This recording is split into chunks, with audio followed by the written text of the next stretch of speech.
मगर इस जनरेशन के बच्चों को ये बताना बहुत जरूरी है कि तुमने मजहब इस्लाम का मजाक बनाकर रख दिए हो। सुबह उठ करके फेसबुक पे स्टेटस लगाते हो और उसमें कई तरीके के बातें और शायरियां लगाते हो। कभी व्हाट्सएप खोलिए, आपको मिलेगा कोई रोता हुआ शायरी लगाता है, कोई मजमून निगारी लगाता है। मगर नौजवानों, तुम्हें पता है कि मजहब इस्लाम को मिटाने के लिए यहूदी और नसारा का एक टीम, इजराइल की एक टीम ने कुछ दिन पहले ही, कुछ साल पहले ही, 6 महीना पहले ही बैठ करके एक मीटिंग किया गया। बरतानिया की हुकूमत के सरबराह लॉर्ड जॉन बैठा हुआ था और उसने फैसला किया था कि बच्चों को मजहब इस्लाम को डैमेज करने के लिए क्या करना चाहिए। मजहब इस्लाम को अगर अब नहीं रोका गया तो याद रखिएगा वो दिन ज्यादा दूर नहीं है जो पूरी दुनिया में हुकूमत करेगी। याद रखिएगा वो दिन ज्यादा दूर नहीं है कि पूरी दुनिया में मुसलमानों की हुकूमत होगी। इजराइलियों के जमात का एक सरबराह आला जिसको जॉर्ज जस्टिस कहते हैं, क्रिकेट टुडे ने इसे रिलीज किया और बताया बरतानिया की हुकूमत जब बैठ करके इसे तजमीन में लाई, इस बात को लाया गया, जानते हैं वहां फैसला यही किया गया था कि मजहब इस्लाम को अगर रोका जाए, अगर उसको माँ की गाली देंगे, ये मुसलमान बड़ी सीधे हैं, बर्दाश्त कर लेगा।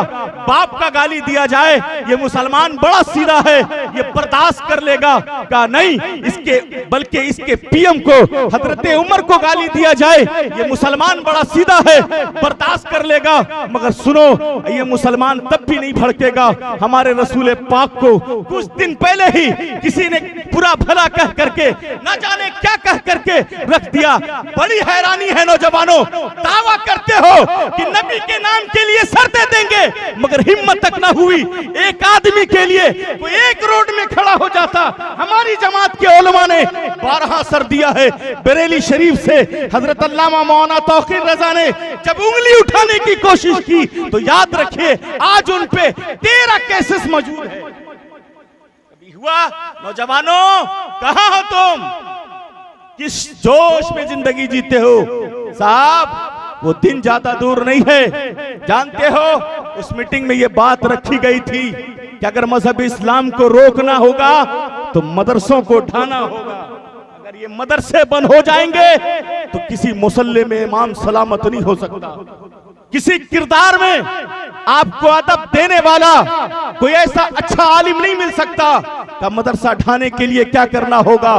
का मदरसा ढाने के लिए पहले उसके रजिस्टर को देखना होगा। आप मुझे बताइए ना सही, आज जो बच्ची के हकीके में शामिल है, ये बच्ची को बड़ी नाज से पाला जाएगा। मैं एक सच्चाई बताता हूं, चैनल वाले यहां मौजूद हैं, इसे तुम चलाना। क्या अभी सोशल मीडिया का जमाना है, पता चलना चाहिए अहले सुन्नत वल जमात के स्टेज से क्या मैसेज आता है। आतंकवाद नहीं है, हम सच्चे वफादार हैं इस मुल्क के। अगर वफादारी देखनी है तो आओ अल्लामा खैराबादी के बारगाह में। कौन अल्लामा खैराबादी? जानते हैं? बहुत सारे नौजवान बैठे हैं, फ्री फायर का बड़ा शौक रखते हो, खेलते हो। मैं तुमसे सवाल करना चाहता हूं नौजवानों, सच बताना, इस गेम को बनाने वाला कौन है? तुम बता सकते हो? कहोगे मौलाना हम खेलना जानते हैं, पैसा लगाना जानते हैं, मगर इस गेम को बनाया किस लिए है, ये बना क्यों है, ये हम नहीं जानते हैं। तो सुनो, सिंगापुर में इसी गेम को तैयार किया गया। उठाओ गूगल और गूगल में सर्च करो कि इस गेम को बनाने का मकसद क्या है। जानते हैं सिंगापुर में जब इस गेम को तैयार किया गया, यहूदियों की जमात ने जब इस गेम को बनाया और उसने कहा इस गेम को बनाने का मकसद ये है कि 25 करोड़ मुसलमान जो हिंदुस्तान में है, बाकी के मुसलमान जो पाकिस्तान में है, बाकी के मुसलमान जो बांग्लादेश में है, अगर मुसलमानों से उसके अदब छीनना है तो उसके हाथ में एक ऐसा गेम दिया जाए जो माँ बाप से दूर हो जाए, जो बहन की इज्जत ना करे, इतना सुस्त हो जाए कि फिर उसे इल्म का मेयार खत्म हो जाए, उसके जहन से वफादारी का मेयार की बू मिट जाए। का कौन सा गेम है? मैं आपसे पूछता हूँ, क्या आपका बड़ा भाई अगर आपको हिस्सा ना दे, क्या छोटा भाई अपने उस भाई को गोली मार सकता है? क्या छोटा भाई बड़े भाई को हिस्सा ना दे, क्या बड़ा भाई उसे गोली मार सकता है? आप कहेंगे नहीं मौलाना, ये तो जुर्म है, क्योंकि कानून के मुताबिक उसे 21 साल की सजा होगी। मगर यही फ्री फायर है, इसमें ये सिखाया गया है अगर खुद जिंदा रहना है तो दूसरों को मारना। आपने सोचा कभी इस गेम को बनाने का मकसद क्या है? कभी जानने की कोशिश नहीं की। साहब बड़ी ताज्जुब होता है ना। आपको अच्छा लग रहा है? 4 मिनट हो गया है, बोले हम दोनों हाथ उठाकर बोलिए या रसूल अल्लाह। थोड़ा और बुलंद से बोलिए या रसूल अल्लाह। अब आप सुनो, मैं आपको एक सच्ची बताता हूं, एक सच्ची एक कड़वाहट आपको पिलाता हूं, सुने आप। आज जो बच्ची पैदा हुई है, इन उलमा किराम का बड़ा एहसान है और इनकी बड़ी मेहनतें हैं। अल्लाह इन सबों को सलामत रखे। आज ये बच्ची पैदा हुई, माँ बाप बहुत शौक से पालेंगे साहब। और याद रखना, फिर बाप बड़ा बेटियों से बड़ा प्यार करता है। बाप यकीन नहीं आता, जिनकी बेटियां हैं ना उनसे पूछो। बाप दिन भर धूप में जलकर काम करता है ना, और शाम के वक्त में जब घर आता है ना, थका हारा आता, धूप में जल करके आता है साहब। मगर जब वो 2 साल की बच्ची बाबा कह के पुकार देती है ना, तो वो बाप फिर अपनी गर्मी भूल जाता है, अपनी थकावट दूर कर लेता है। फिर जब वो बच्ची धीरे धीरे जब बड़ी होगी ना, ये हमारा मिजाज बन गया है। और नौजवानों, इसमें सारा कसूर नौजवानों का है, ये सारा कसूर है नौजवानों का। आज से मुकर्रिर, आज से ये जलसे नहीं हो रहे। मजहब इस्लाम का 1400 साल से जायद हो चुके हैं, और तब से लेके आज तक आलिम दीन आपको आके बताते चले गए। मगर हमने पाया क्या है? हमने सिर्फ खाना सीखा, हमने सिर्फ मजा लेने सीखे, मगर कभी किरदार पे अमल नहीं किया। 2024 के बाद जो मिशन हिंदुस्तान का है, अगर मुसलमानों, नौजवानों, तुमने अपने आकात की अक्ल को नहीं बदला तो याद रखना तुम्हारा अंजाम क्या होने वाला है तुम सोच नहीं सकते हो। बरतानिया का ये मैसेज क्या है तुम समझ नहीं सकते हो। सुनो, आज जिस बच्ची को जिसके हकीके में शामिल हो, वो बच्ची बड़ी होगी, मगर हमारे क्या किरदार हैं? हम अपनी बेटियों को 5वां तक पढ़ाएंगे, अपनी बेटियों को 7वां तक पढ़ाएंगे। उसके बाद बाप कहेगा नहीं, इसे स्कूल नहीं भेजा जाए। क्यों? अब बच्ची बड़ी हो रही है, मोहल्ले के आवारे लड़के हैं, बच्चियों पे निगाह डालते हैं। अगर स्कूल भेजेंगे तो ये बिगड़ जाएगी, बाप का नाक कट जाएगा, रिश्तेदार क्या कहेंगे? नौजवानों, तुमने ये नहीं सोचा कि मेरी बहन इसी स्कूल में पढ़ने आती है। नौजवानों, तुमने ये नहीं सोचा कि हमारी बेटियां इसी कौम की मोमिन बेटियां हैं। मगर सुनो, तुमने तो आवारागर्दी का वो मिसाइल काम किया है कि गाड़ी लेते हो और अपने ही कौम की बच्चियों को स्कूलों के बाहर। मैं मधुपुर शहर बाजार में रहता हूं साहब, मैं देखता हूं उसी कॉलेज के बाहर इसी कौम के नौजवान बच्चे उन्हीं बच्चियों के लिए इंतजार करते हैं। तुम्हें गैरत नहीं आती? जिन बहनों के लिए, तहफ्फुज़ के लिए, उसके आक़िबत व ईमान के लिए तुम्हें आगे आना चाहिए था। आज उसी बच्चियों की आक़िबत को तुम खराब करते हो और इल्जाम लगाते हो कि आज कोई गैर आकर हम पे हुकूमत करता है, हमारी मस्जिदों को उठा देता है, हमारे मुसल्लों को छीन लेता है, हमारे मदरसों को गिरा देता है। नौजवानों, तेरी नौजवानगी का किरदार कहाँ है? आओ अल्लामा हक खैराबादी के बारे में बताते हैं। यही अल्लामा हक खैराबादी है, जब उन्हें हुक्म दिया गया कि जेल के अंदर डाला जाए, आजादी के वक्त में कारागार में रखा गया था। अल्लामा हक खैराबादी ने कहा था, हम जान तो दे सकते हैं पर अपनी दाढ़ी नहीं दे सकते, क्योंकि ये दाढ़ी, ये टोपी किसी और के लिए नहीं रखे हैं, किसी दुनियादार के लिए नहीं, बल्कि अहमद मुख्तार के लिए। लोगों, उलमा ने खून दिया था कि आपकी सत्ताबरी की तहफ़्फ़ुज़ बचकर रहे, मगर साहब हमने क्या किया? फिर उसी बेटियों के साथ हम क्या करते हैं? वो बेटियां जब शादी होती है ना, आप उठाओ गूगल, 22 से 23 हजार रोजाना बच्चियों को जलाया जाता है। और फिर जानते हैं, और तकरीबन 59,000 रोजाना मुस्लिम केस हाई कोर्ट पहुंच जाती है। ऐ लोगों, उन बच्चियों को ना मारो। जवानों, किस बात का घमंड है तुम्हें? आओ एक वाकया सुनाऊं, उसके बाद नात खानी भी सुननी है, हजरत का खिताब भी होगा। सुनो बेटियां क्या है, आओ सही बुखारी की एक सही हदीस सुनाता हूँ। हजरत सारसा बिन नाजिया हैं। ये कौन है? सहाबी रसूल हैं, बहुत बड़े सहाबा हैं।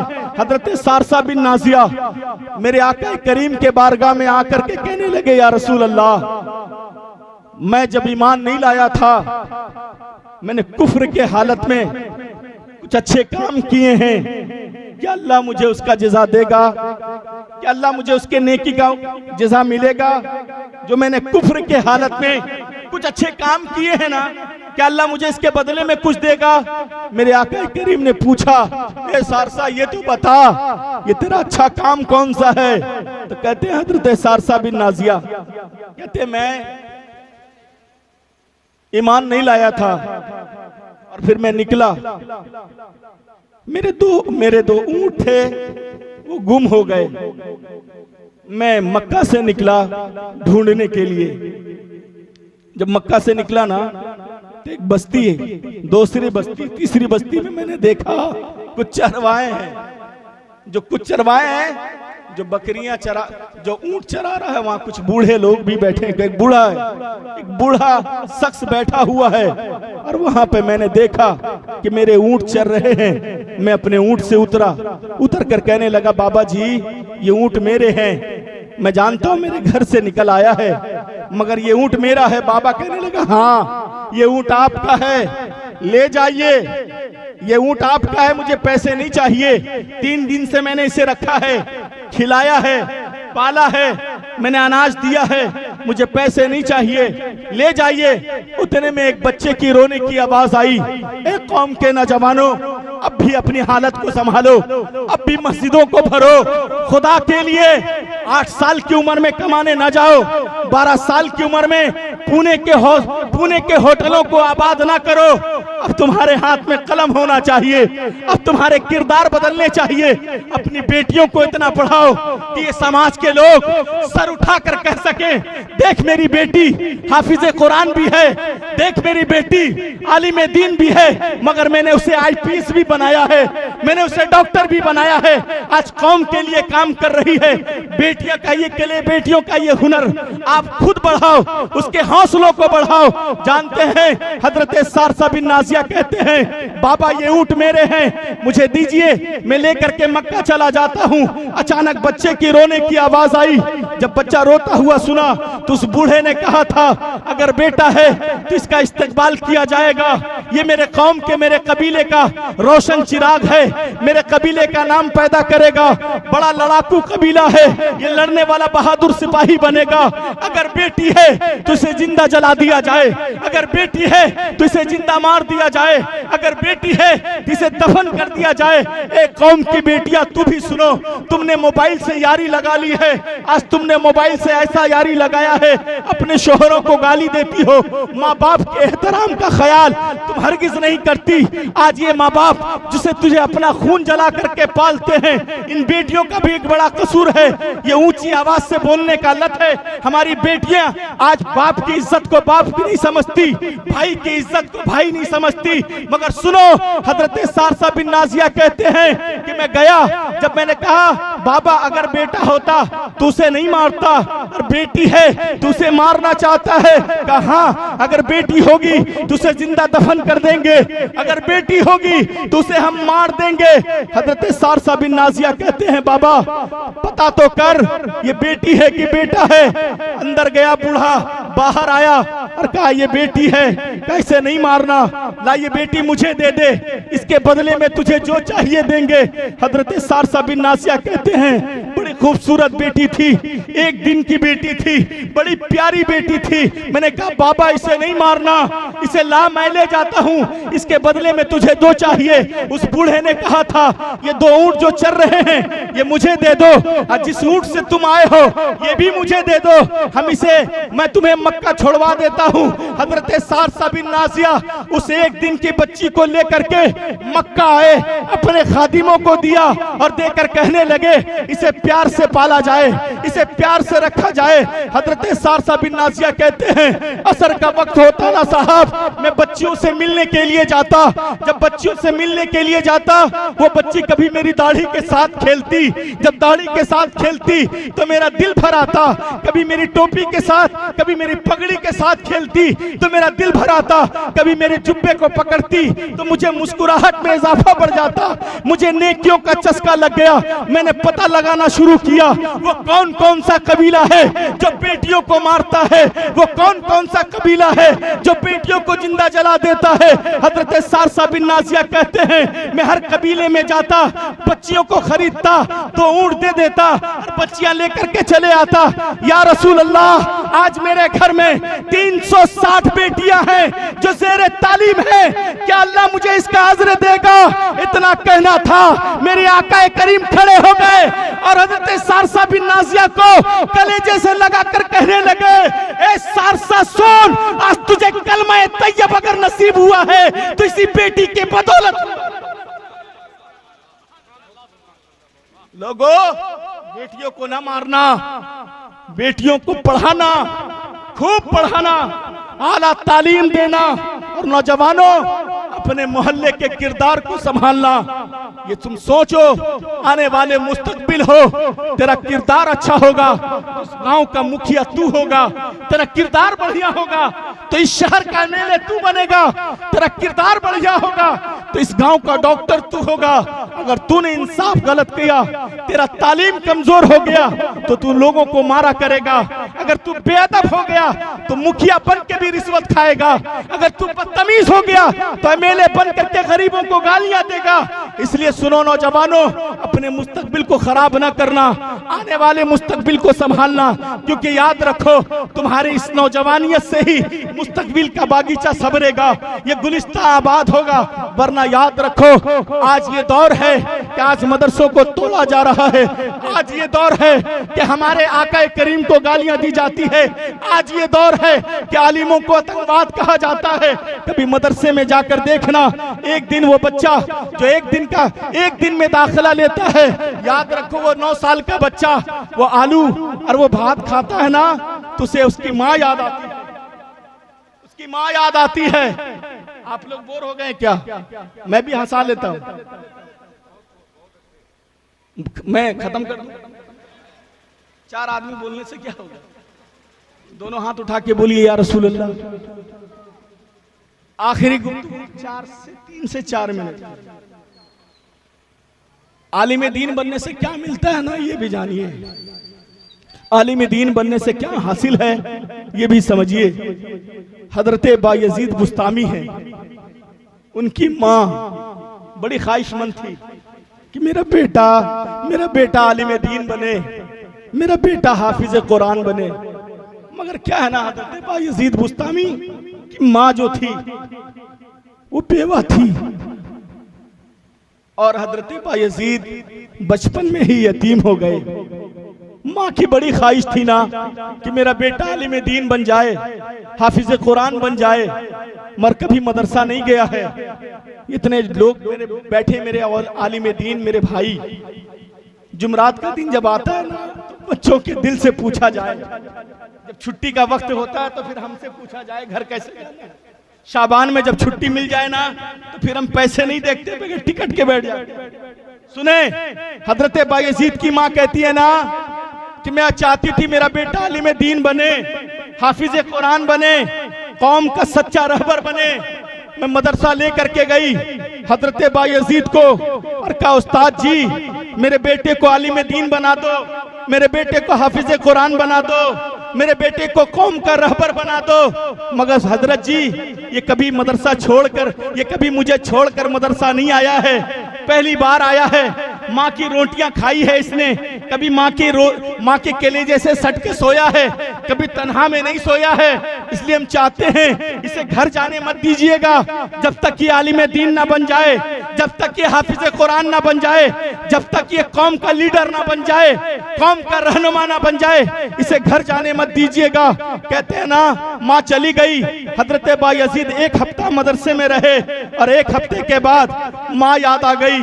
हजरत बायजीद उस्ताद के पास गए और कहने लगे, हजरत जी मेरी माँ याद आ गई है, माँ की रोटियां याद आती है, माँ का प्यार याद आता है, माँ की लोरियां याद आती है। हजरत जी मुझे एक दिन की छुट्टी दे दे ताकि मैं अपने घर चला जाऊं, माँ के कलेजे से लिपट कर मैं आज की रात सोना चाहता हूँ, माँ के हाथ की रोटियां खाना चाहता हूँ, माँ की लोरियां सुनना चाहता हूँ। हजरत जी ने कहा था, बेटा ये किताब है, ये सारी किताब अगर तुमने कल सुना डाली तो तेरी छुट्टी पक्की है, क्योंकि माँ ने कह दी, वो माँ थी जो कह के गई थी कि हजरत जी इसे घर न जाने देना, मैं अपने बेटे को आलिम दीन बनाना चाहती हूँ, हाफिज कुरान बनाना चाहती हूँ। जानते हैं वही हजरत बायजीद बुस्तामी हैं जो सारी रात उस किताब को लेकर के अल्लाह अल्लाह करते रहे और कहते रहे, अल्लाह मुझे ये किताब याद हो जाए, मैं अपनी माँ से मिलना चाहता हूँ, अल्लाह मुझे ये किताब याद हो जाए, माँ की रोटियां खाना चाहता हूँ, अल्लाह मुझे ये किताब याद हो जाए, माँ की लोरियां सुनना चाहता हूँ, माँ के बगैर अच्छा नहीं लगता, मैं कभी माँ को छोड़ कर नहीं रहा हूँ, मैं एक हफ्ते से मदरसे में हूँ, रात की तन्हाई में माँ की बातें याद आ जाती है, अल्लाह मुझे किताब याद आ जाए। आपने सुबह के दरसगाह में बैठकर वो सारी किताब जितना सबक था आप सुना डाले। सुनाने के बाद उस्ताद जी को कहा, हजरत जी अब तो घर जाने की इजाजत है। उस्ताद जी जान गए कि बायजीद कोई बायजीद नहीं है, कोई आम लड़का नहीं है। कहा सुनो, अगर घर जाना चाहते हो आज की रात तू घर में रहेगा, कल फजर के बाद फिर वापस आ जाना। हजरत बायजीद कहते हैं, हजरत जी सिर्फ एक रात के लिए माँ को देखना चाहता हूँ, मुझे छुट्टी चाहिए। कहा जा, घर जाना चाहते हो चले जा।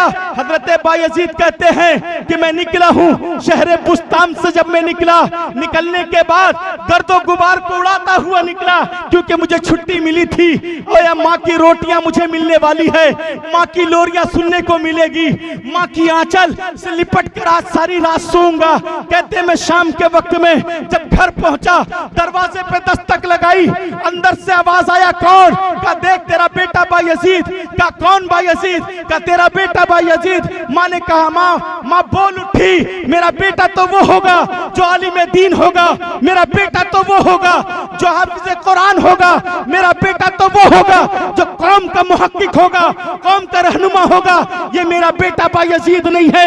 हजरत बायजीद कहते हैं ना, मैं सारी रात खड़ा रहा और कहता रहा, माँ एक बार दरवाजा तो खोल दे, मैं तेरी हाथ की रोटियां तो दे दे, मुझे अपने कलेजे से लगा ले, अगर कलेजे से ना लगा सकती है तो दरवाजे पे आके खड़ी हो जा, मैं तेरे चेहरे को देख करके ही मदरसा वापस हो जाऊंगा। हजरत बायजीद कहते हैं, मैं सारी रात दरवाजे पे खड़ा रहा, मेरी माँ ने दरवाजा नहीं खोला, सुबह को मैं मदरसा वापस आया, हजरत के कदमों से लिपट कर रोया और कहने लगा, हजरत जी आज के बाद मैं घर नहीं जाऊंगा, अगर घर जाने की बात करूं तो मुझे मारा करे। अब बायजीद जब तक आलिम दीन न बन जाएगा, जब तक हाफिज कुरान न बन जाएगा, जब तक कौम का रहनुमा न बन जाएगा, तब तक मैं घर वापस नहीं जाऊंगा। 25 सालों तक उसी मदरसे में बैठकर आप आलिम दीन भी हुए, हाफिज कुरान भी हुए।